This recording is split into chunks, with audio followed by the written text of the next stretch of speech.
Hola, hola maestras y maestros, esto es Docente Comparte, yo soy el profe Jesús.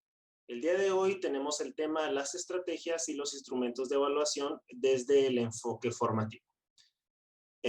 ¿Por qué vamos a trabajar este tema? Bueno, primero porque acuérdense que nuestro objetivo principal es transformar nuestras prácticas docentes y desde luego también prepararnos para estos nuevos procesos de evaluación, tanto en promoción horizontal como promoción vertical y también para los que se desean integrar o ingresar a este sistema educativo. Entonces, pues vamos a comenzar. Aclaramos que esta es la parte número 1 de este tema. ¿Por qué? Pues es un tema muy extenso. Entonces, por esa razón decidí hacerlo en 4 partes, para que se les haga un poquito más sencillo, no estén tan largos los videos. Entonces, comenzamos. Bueno, primero, ¿cómo comienza este libro? En la presentación nos hace alusión a que es parte de la RIEP, ¿sí? Es bien importante que entendamos que la evaluación pues, se debe de ver desde un punto de vista formativo. Asimismo, este instrumento pues, hace alusión al principio pedagógico de evaluar para aprender. Asimismo, pues su objetivo es fortalecer la reflexión de nosotros como docentes acerca de ese enfoque que debemos darle de manera distinta a la evaluación.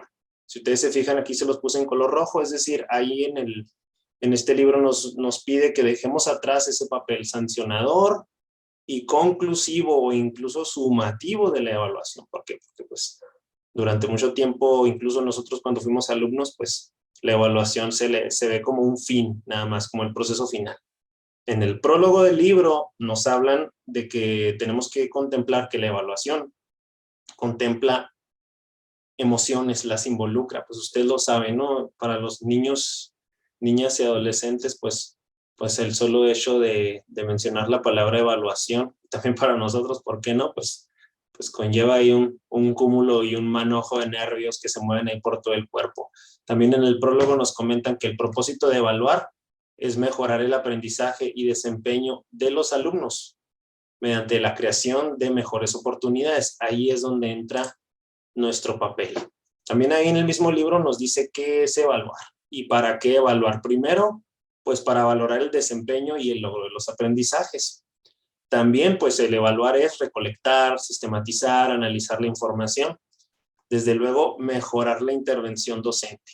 Y por ende, pues el aprendizaje. Si se fijan ahí, ya nos hablan de que el rol de la evaluación no es solo pues llegar a un número para el alumno, sino también la modificación de las prácticas docentes. Y acá arriba, pues nos dice que no puede depender la evaluación de una sola técnica o de un instrumento, ¿verdad? Las estrategias de evaluación deben de estar adecuadas a las necesidades de nuestro grupo.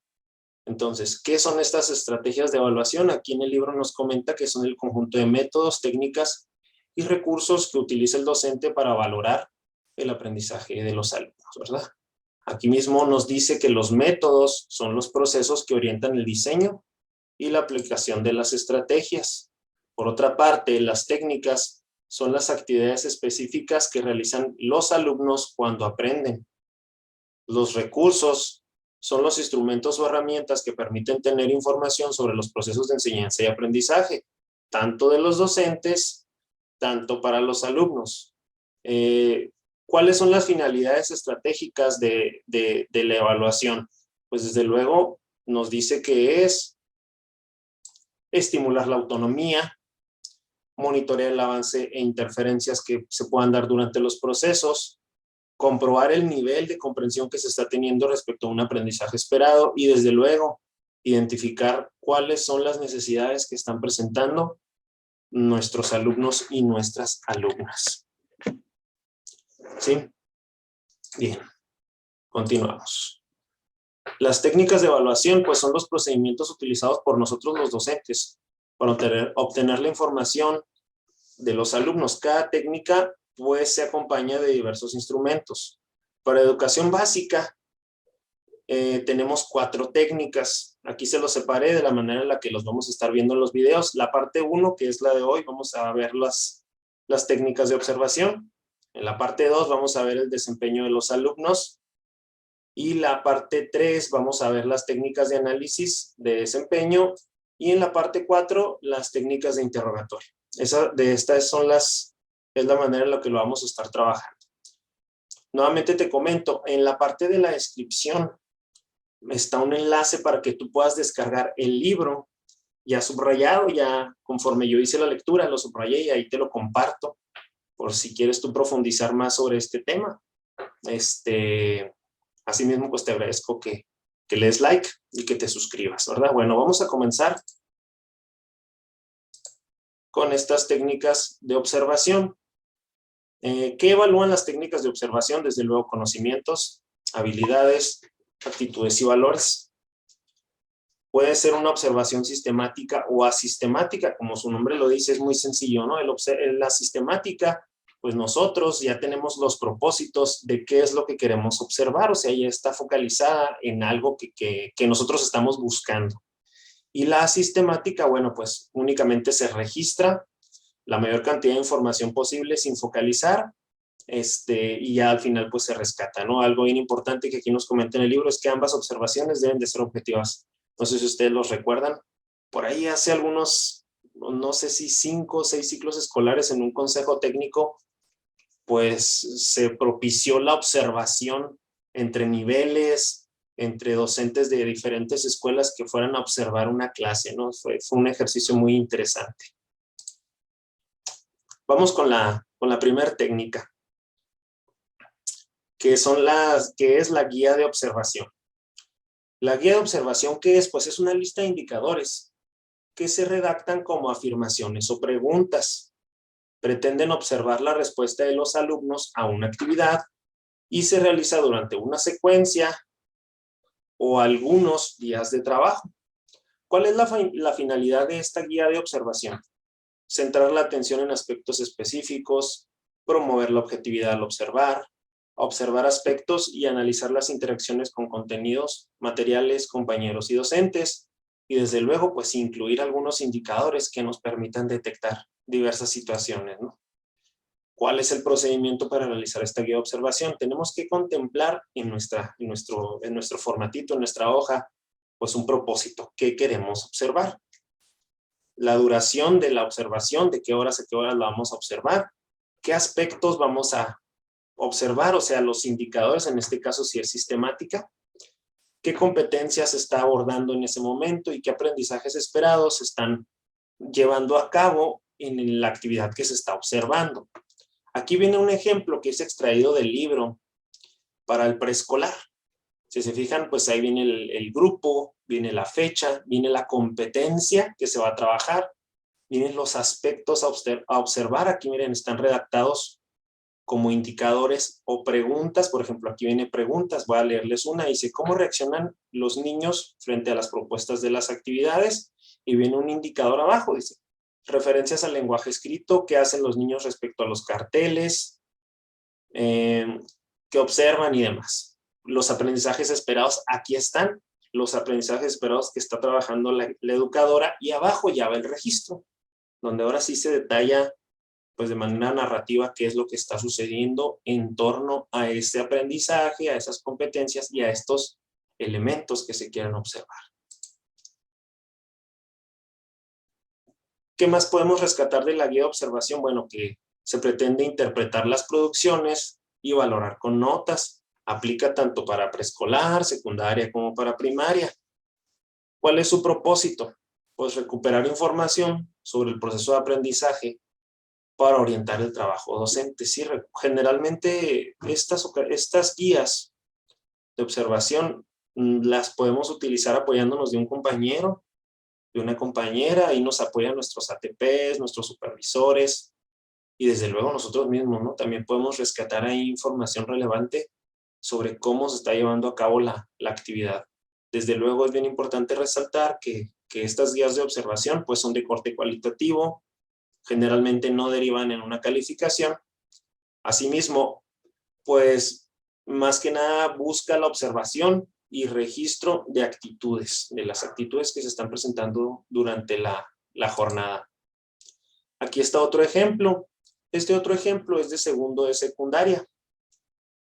Fíjense que Aquí, chicos, compañeros y compañeras, dice que es diferente a la lista de cotejo, que la guía de observación es diferente a la lista de cotejo. ¿Por qué? Pues porque incluye muchos detalles. Y la lista de cotejo, bueno, pues ahí están y solo hacemos un checklist. Sí, por ejemplo, aquí fíjense, viene el aprendizaje esperado, los 3 aprendizajes esperados que se están abordando, los aspectos a observar, por ejemplo, en el caso del alumno, aporta ideas, participa oralmente, espera su turno, si sus participaciones están relacionadas con el tema, que si utiliza recursos discursivos para defender sus opiniones, etc. Acá del lado derecho vienen las producciones que van a desarrollar los alumnos de secundaria y el producto final. También eso es importante integrarlo. Y en la parte de abajo, viene el registro. Ahí pues es donde ya nosotros nos vamos a explayar un poquito más sobre qué detalles se están presentando en la realización de esta actividad.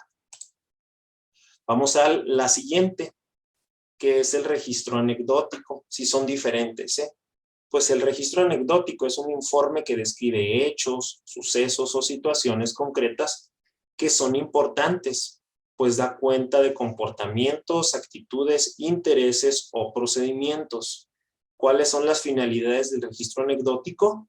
Identificar las características de un alumno, de algunos alumnos o de todo el grupo. También otra de sus finalidades es obtener datos útiles y así evaluar pues determinada situación. ¿Cuál es el procedimiento para llevar a cabo el registro anecdótico?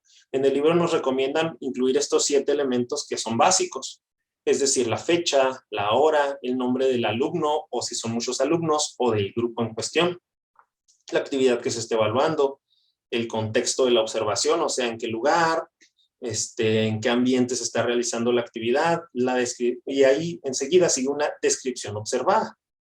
O sea, a modo de relatoría, sin incluir juicios ni opiniones, vamos a hacer una descripción de todo lo que se está llevando a cabo. Y finalmente, fíjense, aquí es la diferencia, ¿no? El registro anecdótico lleva una interpretación del observado. Es decir, fíjense, nos comenta lectura, análisis e interpretación, incluyendo por qué se considera esto relevante. O sea, si yo registré algo que para mí fue relevante, pues ya en la interpretación le voy a poner por qué fue relevante, ¿no? ¿Cuáles son las recomendaciones para llevar a cabo el registro anecdótico? Ser objetivo, apegado a hechos, con precisión y de manera breve, utilizar una libreta o tarjetas para nuestros alumnos y pues como lo comentábamos previamente, en el registro anecdótico se anotan hechos que se salen de lo común. Aquí vamos a ver un ejemplo de primero de secundaria de la clase de matemáticas. Fíjense bien el nombre del alumno, el grado, la fecha, viene la hora también. Entonces, ¿cuál es la actividad evaluada? Dice, resolución de problemas de multiplicación con números decimales. Descripción e interpretación del observado.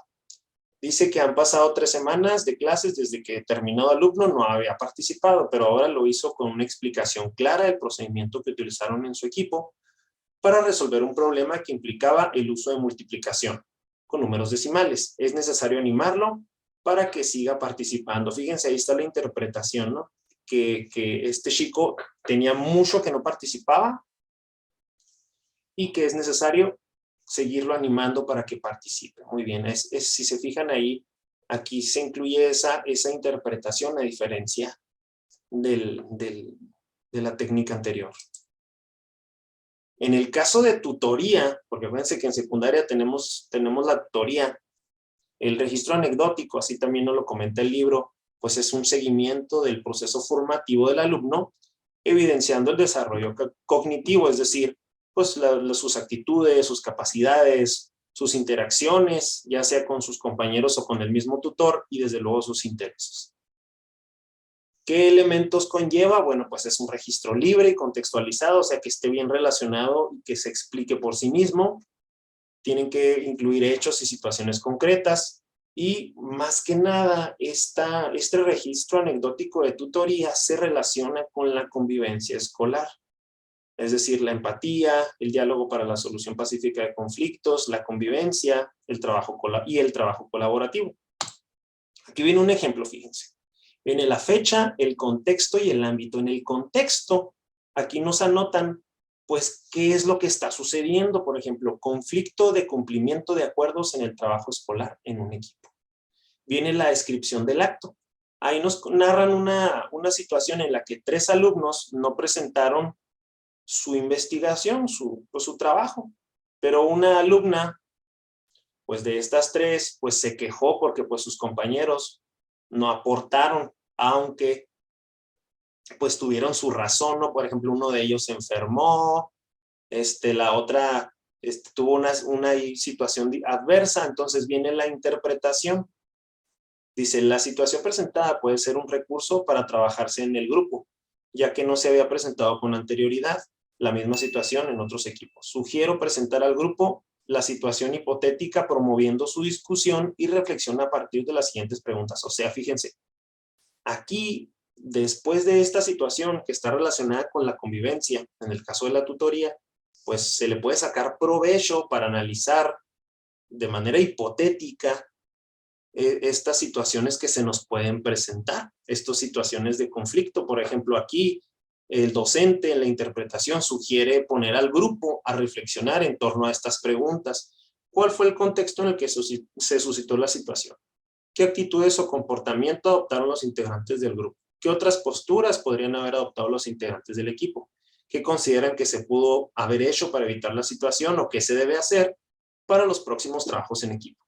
Sí, fíjense, aquí en este instrumento, pues se puede rescatar la situación que está relacionada con la convivencia para abordarla. Aquí en el mismo libro nos dice que este registro anecdótico se puede incorporar al portafolio, que ya más adelante en otro de los videos vamos a ver el portafolio también, ya más a detalle. Vamos a la tercera herramienta para evaluar. Esta es el diario de clase. Ojo con esta, ¿eh? El diario de clase es del alumno. Ahí a veces nos podemos confundir en diario de clase y diario de trabajo. Pero el diario de clase, fíjense, es el registro individual donde cada alumno plasma su experiencia en las diferentes actividades. Entonces, atentos, ¿eh? Porque esa casi siempre la ponen en los exámenes. Dice, el diario de clase es del alumno. Se realiza durante ya sea una secuencia, un bloque o un ciclo.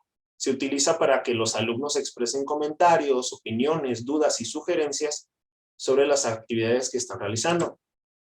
¿Cuáles son las finalidades? Promover, desde luego, la autoevaluación, privilegiar el registro libre y contextualizado, servir de insumo para verificar el nivel de logro de los aprendizajes. Entonces, esa es la finalidad del diario de clases. Si se fijan, se centra mucho en la autoevaluación y el registro. ¿Cuál es el procedimiento para que nosotros trabajemos el diario de clase con nuestros alumnos? Primero tenemos que definir en cuánto tiempo y con qué propósito se va a realizar la actividad. Seleccionar qué se va a incluir en el diario, cómo y para qué. Eso lo tenemos que hacer nosotros como docentes. Realizar un seguimiento de los diarios de los alumnos. O sea, no nada más, órale, háganlos y listo, ya no los volvemos a tocar hasta que se acabe el ciclo. No, tenemos que darnos un tiempo para darle seguimiento a estos diarios. Y desde luego, el diario de clase también nos debe de servir para propiciar la reflexión entre los alumnos de nosotros y de nosotros con ellos sobre el contenido, o sea, sobre lo que están poniendo ahí nuestros alumnos. Fíjense, aquí está un ejemplo, se me hace muy padre que lo podemos trabajar con nuestros niños y niñas, no todos los días, pero sí en algunas actividades los podemos resaltar. O a lo mejor, si nuestro objetivo o así lo definimos, podemos trabajarlo semanalmente con ellos. Fíjense, en este diario pues se sugiere que haya algunos indicadores para que sea más sencillo para el alumno pues redactar. Por ejemplo, aquí nos ponen qué aprendí hoy, qué me gustó más y por qué fue lo más difícil. Si lo hubiera hecho de otra manera, ¿cómo lo haría? ¿Qué dudas tengo de estos temas que estoy viendo y qué me falta por aprender acerca del tema y cómo lo puedo hacer? Fíjense, está muy padre esta actividad. Sería muy interesante que nos animáramos a incluirla en nuestras actividades cotidianas. Ojo, vamos al siguiente. Fíjense, aquí era lo que les decía. El diario de trabajo es del docente, entonces no nos vayamos a confundir, ¿sí? Diario de clase del alumno. Diario de trabajo, pues ahí está la clave, ¿no? Trabajo, ese es nuestro. Es elaborado por el docente, es una narración breve de la jornada y de hechos o circunstancias que hayan influido en el desarrollo del trabajo. ¿Qué es lo que pretende el diario de trabajo? Pretende reconstruir pues, las actividades que pusimos, cómo las organizamos y cómo se desarrollaron. ¿Qué sucesos, ya sea positivos o preocupantes o negativos, se presentaron? Las reacciones y opiniones de los niños, o sea, ¿generó interés en ellos? ¿Les gustó? ¿Se les hizo difícil? ¿O fue demasiado fácil? Seguramente nos ha pasado, ¿no? Que nos ponemos a planear y planteamos la actividad y esperamos que salga todo pues lo mejor posible y tómala. A los chicos se les hizo ya sea demasiado fácil, nosotros a lo mejor teníamos destinado o estimábamos una media hora en esta actividad y nada, que lo sacaron muy a prisa, o al revés, ¿no? Que una actividad que planteamos muy sencilla y se nos alarga mucho el tiempo porque fue muy difícil para ellos. También pretende que el diario de trabajo, pues que hagamos una valoración de la jornada, o sea, que agreguemos, ¿cómo calificaríamos el día? ¿Cómo lo hice? ¿Qué faltó? ¿Cómo puedo mejorar? Sí, o sea, a manera de autoevaluación. Esto está muy padre, incluso lo podemos realizar de manera breve, ¿no? Darnos un tiempito al terminar la jornada. Aquí viene como un ejemplo, ¿no? Muy breve que manejaba el libro. Viene la fecha, el grupo y la situación. No sé, en la situación podríamos ponerle qué tema estuvimos trabajando o qué temas, ¿no? Y aquí nos sugieren algunas preguntas, así como en el diario de clase, donde el alumno escribe algunas preguntas que nos pueden servir a nosotros para registrar y más que nada que nos lleven a reflexionar. ¿Cómo calificaría esta jornada? ¿Cómo lo hice? ¿Me faltó hacer algo que no debo olvidar? ¿De qué otra manera podría intervenir? ¿Y qué necesito modificar? Es bien importante esta parte de la reflexión, ¿no? Porque así pues, qué mejor instrumento para transformar nuestra práctica y autoevaluarnos que ¿no? En el momento en el que nos sentamos, definimos cómo nos fue, porque a veces nos va muy bien, esa es la realidad, a veces tenemos unos días muy padres, muy, muy agradables, y hay otros días bien trabados, bien atorados, desde que están a toque y toque la puerta, desde que un incidente que sucedió ahí en el salón, desde que la abeja que se metió y persiguió a los niños y a las niñas, etcétera, ¿no? Entonces es muy padre que reflexionemos con el diario de trabajo sobre cómo podemos mejorar. Si se fijan, ahí viene cómo calificar esta jornada. Buena, mala, regular, excelente, y qué me faltó hacer o qué hice bien, qué me funcionó, qué no me funcionó tanto, etcétera. Sí, está muy padre este diario de trabajo. El número 5 es la escala de actitudes. ¿Cuál es la finalidad de la escala de actitudes? Es una lista de enunciados o frases para medir una actitud personal ante otras personas, objetos o situaciones. Refleja ante qué personas, objetos o situaciones un alumno tiene actitudes favorables o desfavorables. Y también permite identificar aspectos que interfieren o infieren más bien en el aprendizaje o en la integración del grupo. Sí, si se fijan, pues el nombre lo dice, ¿no? Escala de actitudes, pues más que nada se enfoca en esto, ¿no? En cómo esta situación puede repercutir, ya sea positivo o negativamente, en el desarrollo de los aprendizajes de nuestros niños, niñas y adolescentes. ¿Cuál es el procedimiento para trabajar con la escala de actitudes? Pues número 1, determinar la actitud de evaluar y definirla. Eso lo tenemos que hacer nosotros. Elaborar enunciados que indiquen aspectos de la actitud en negativo, positivo o intermedio. Deben facilitar la respuesta relacionadas con la actitud a medir. Y aquí también nos dice que podemos utilizar criterios de la escala de Likert. Por ejemplo, totalmente de acuerdo, parcialmente de acuerdo, ni de acuerdo ni en desacuerdo, totalmente en desacuerdo. Y nos sugiere que los distribuyamos de manera aleatoria. Aquí tendríamos que hacer algún ajuste. Por ejemplo, para nuestros chiquitos más pequeños, ¿no? Para los grupos inferiores, tendremos que buscar la manera de estos criterios cambiarlos, ¿no? Para que sean más sencillos para entenderlos. Por ejemplo, aquí viene un ejemplo de libro, ¿no? Que busca medir la interacción en el aula.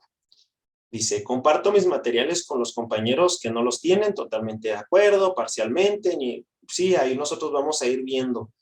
Si se fijan, por ahí vienen unos en positivo y unos en negativo. Por ejemplo, me disgusta, puedo organizar, me gusta, me alegro, me molesta, me burlo, o sea, tanto cosas positivas como negativas para más o menos ir viendo cuál es pues que nuestros alumnos reflexionen, ¿no? Que no lo hagan así nada más a lo rápido y que en realidad nos pueda favorecer. Fíjense, esta actividad está muy padre para realizarla después de que hacemos trabajos en equipo dentro del aula, ¿sí? Para que nuestros chicas y chicos se evalúen y evalúen a sus compañeros. Nos puede ser muy útil esta escala de actitudes y para revisar desde luego estas actitudes que se fueron presentando durante el trabajo, por ejemplo, un trabajo colaborativo, un trabajo en equipo.